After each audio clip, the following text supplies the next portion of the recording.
back to Reach Out Reptiles. This is part 4 of the talk with Jason and Brian. Hope you guys are enjoying the extra content. And if you missed the last video that we did with Jason, it's up here. There's also 2 more on Jason's channel over on Morph Mixology. There's also 2 more. Hold on, wait. Let me just. No, that was good. Mixology. Mixology. Mixology. Yay! So, I'm Brian. I'm Sailor Serpents. This is my YouTube. It's going to exist someday. This is going to be great if Not you never anytime start the channel. So, I think it's great. be sure to like and subscribe. Hit the notification bell. Yep. Sign up for my Get that bell Patreon. on. If Get this linked is in. the first video you're watching in this series, you did it wrong. Go back to the beginning. We have been on literally, like, what is this, a month-long rant now? That's, yeah, Pretty much. yeah. It's going for a while. We've got to be up to 4 or 5 of these by now. Oh my gosh. If you guys have stuck with us this long, We love thank you. you. You're the real MVPs. You're awesome.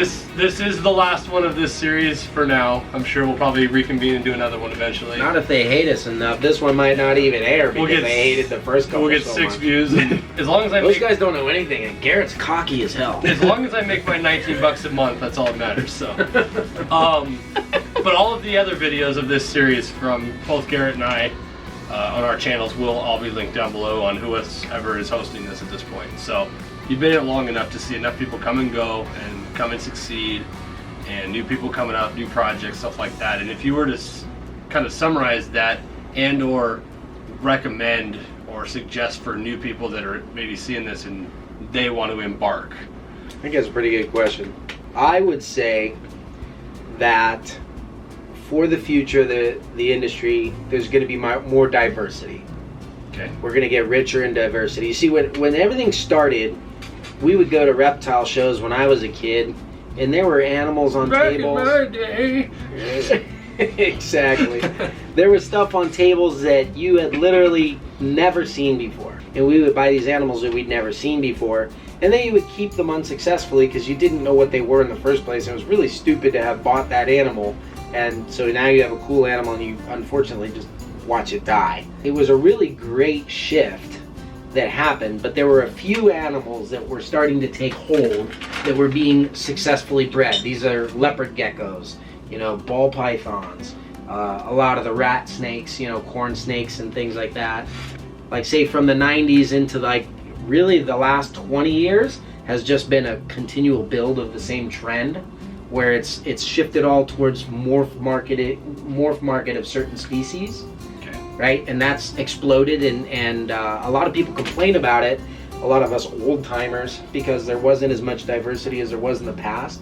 But honestly, I don't think it's been a bad thing, because if you can get a ball python that the same care sheet applies to any number of them, and you can literally get it in any color you want, or like with the super dwarf retics now, you can get a retic any size you want, color, pattern, size. Yeah. And so you're starting to get this more singular species with different variety blends, so things that are well suited to captivity. And it's allowed even beginning young herpers or whatever you want to call them to be successful. But now what I think is happening is, people always want to do something that's like a little bit different. And so with morphs, you've been able to express yourself differently within the same species. I think a lot of people are now looking to a little bit more of the fringe species. So it's really cool to see somebody, really specialize in something like a scrub python. Something that's never been commonly kept, barely ever even captive bred. And the reason why it's never captive bred is because they have a reputation for being mean, or they pee all over you, or or they're inexpensive, so what's the point of captive breeding them anyways? But these people have overcome that, and they're now getting captive bred generations of these things growing up, and lo and behold, just like every reptile ever, the temperament is beginning to shift over time. The animals are automatically becoming domesticated to a point. The traits that now make them good captives are being expressed more greatly and more frequently because of captive breeding, whether it's intentional or not. So you get, like I said, things like scrub pythons. I've seen a big resurgence in monitor lizards. you know, where we all used to have that one monitor that would chew on us. All of you guys that were there in the 90s, you know what I'm talking about. And now we're getting like captive bred crocodile monitors. You know what I mean? A plethora of water monitors. So nobody has Niles anymore. You know what I mean? But there might be someone out there who loves Niles and going to get into Niles and bring back the albinos and leucistics and, you know what I mean, start selective breeding and make those awesome again. And so a lot of the species that have gone by the wayside, some of the classic examples would be like Brazilian rainbow boas, white lips pythons, you know, things that I used to see a lot of when I was a kid, and then they went away. They're now coming back, but they're not so much just being imported and kept as pets. Yeah. Even if people are buying imports, the shift has happened where when I was a kid, you were a collector. You just had one of each to experience keeping that animal, and they're usually wild caught. And it was a very disposable animal type market, and that's terrible. That's a terrible thing. But the shift has been made to captive breeding. Everybody that buys a snake, like literally people come to me all the time, I just want one pet. I'll buy a male, normal, wild type, dwarf, super dwarf cross. It's inexpensive, but it's great, good bloodlines, awesome animals. Then they love it, and they're coming back within 6 months to buy a female because they want to be a breeder now. Yeah. The second snake always means you're trying to breed. You know what I mean? And so that mentality has been applied to a plethora of species that we haven't seen in a long time. And there are people that are dedicated to sailfin dragons. You know, there are people that are dedicated to spiny tail iguanas. There are people now that are dedicating themselves to Antaresia, you know, the dwarf pythons. I saw, I don't remember who it was. If you guys know who I'm talking about, put it down below so people can check them out. But there's a breeder that their big specialty is Uromastics. And I thought that was super cool because I had never even heard of one before I saw these. Yeah, and collared lizards. Yeah. There's guys that are doing that. I've seen captive bred horny toads, which is supposed to be impossible. You know what I mean? All these kinds of things.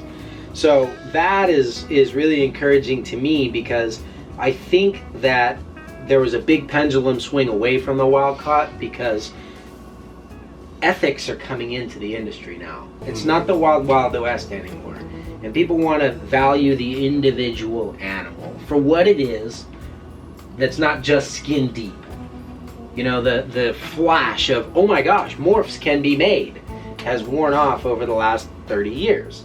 Not that the morphs themselves are bad or that breeding for morphs is bad. I'm just saying it used to be like there was almost no such thing as an albino. What if I could see an albino python one day? You know what I mean? Now everybody has them, and every single reptile show is a couple $100. So the flash of having something like that is gone, and that the desire to have an albino python might not be so great as just to have like a super cool white lip python. You know, because you love that species, or something like a ringed python, or like I said, Brazilian rainbow boa. What if you could just get a really nice red Brazilian rainbow boa like we used to have back in the day, or whatever? And so that pendulum, I think, is swinging back the other way towards more diversity of species and more specialized keepers. People wanting to keep something that there isn't a care sheet for. I mean, go find me the book on super dwarfs. Yeah. So maybe I'm biased because I've chosen the one that I like and I'm trying to specialize in it and popularize it and bring it back. And people like you just came over for this first time today and are having this totally new discovery of a species and seeing the immense potential and diversity they have to offer. That's happening over and over again in different and new species. So to me, that's really exciting because it's bringing back everything that was good about my childhood growing up with reptiles, with the mentality, the new, like more ecologically responsible and ethical mentality that the millennial generation has brought to the game. So what do you think about excuse me, everybody and their brother now getting into it, saying I'm going to be a breeder, I'm going to start breeding ball pythons, or I'm going to start breeding retics, I'm going to start breeding berms, or whatever the case may be. It seems like everybody's going to come in and start breeding, and it's going to just overflood the market. So half these guys aren't even going to make it through their first year and stuff anyway. Where do you see that kind of stuff? Because I know you've seen plenty of people come and go.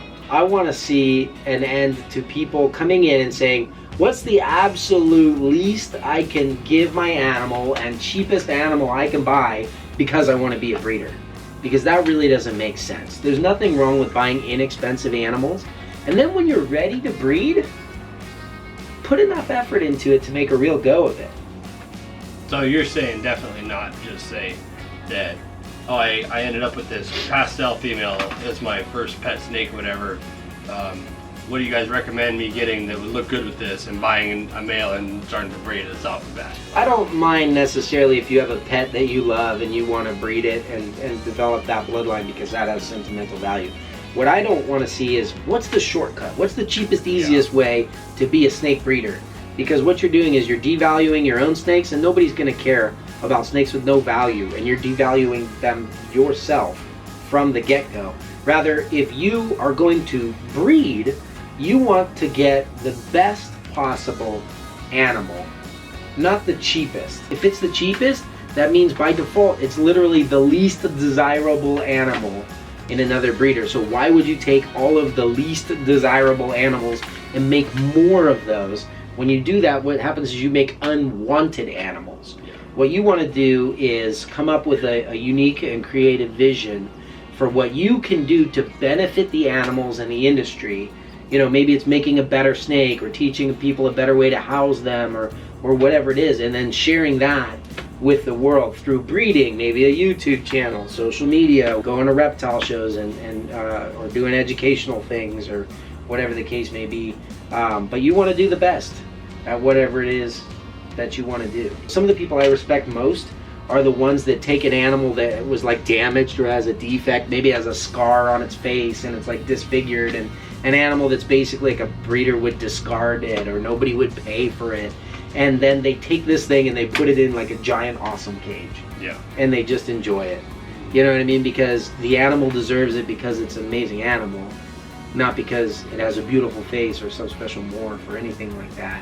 And that's what I would really like to see, is that as the pendulum starts to swing back more towards diversity of species, that you know, that people are not just trying to shortcut things. I think there's this silly get-rich-quick scheme thing that goes along with investing in reptiles.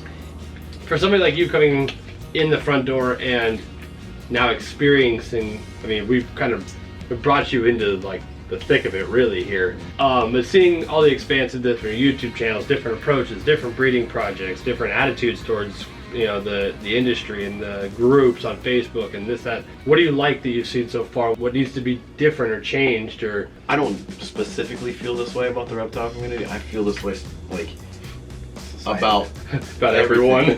I feel like just people, life. a lot of times that I like in the snake community, and like I said, just in general, there's a lot of people who are just being overtly nice. Like, I don't feel like anybody's really that nice, and I see it a lot from a lot of different people. Disingenuine, you mean? Yeah. So you're seeing both sides, from being fake to just being an asshole and hoping that this kid gets out of your way so that you can sell your snake instead. Right. Because both of those people exist. But at the same rate, I have noticed that in the snake community, when something happens to, you know, somebody in the community, a lot of people are willing to help, and they're willing to put forth like an effort to make sure that person is going to be okay, or that person has what they need. Like, you know, somebody's facility gets burnt, you know, the community comes together, and I do see a lot of that. Somebody's gonna find this on, you know, on YouTube somehow, and we don't know them, but they feel like they know us because they watch us all the time on the YouTube channel. They've gotten to know us. We're sharing our lives with them, and if something bad happened in our lives, maybe we've brought some. I mean, I know that's a goal of mine, is to help other people have a little bit better life, you know, and so if I've accomplished that, and then they see something publicly happen that's bad in my life, they want to help back. I think that's just a natural. I think at the end of the day, the important part is, you know, we're all the reptile hobby is just the same dollar that's getting passed from this one person to the next. It never actually leaves the group, it feels like, a lot of times. And there's no reason to cut down people, either online or otherwise, that are trying to do something they're interested in, or trying to make an animal that they think is cool. or looking at maybe a side income, whatever the case may be. And there's no reason to be completely fake on the other end and pretend to be everybody's friend or be the most outreach person possible so you can bring all the people in. The hobby itself seems like it is fairly balanced, it feels like, and a lot of that comes from, you know, I look at where I came from. I mean, I started watching guys like you on YouTube and that, and I was nobody. I was one of those nameless people on the other side that relied on you and your information to learn from, and now I've got the same thing. I've got people that watch me and message me, and I think that that's important, that we can keep sharing that and keep everybody kind of on a level playing field. Who doesn't love a 4-part series? Stay tuned for next Tuesday's video where I interview Kevin McCurley at Nerd and his chickens. Hey, get out of here.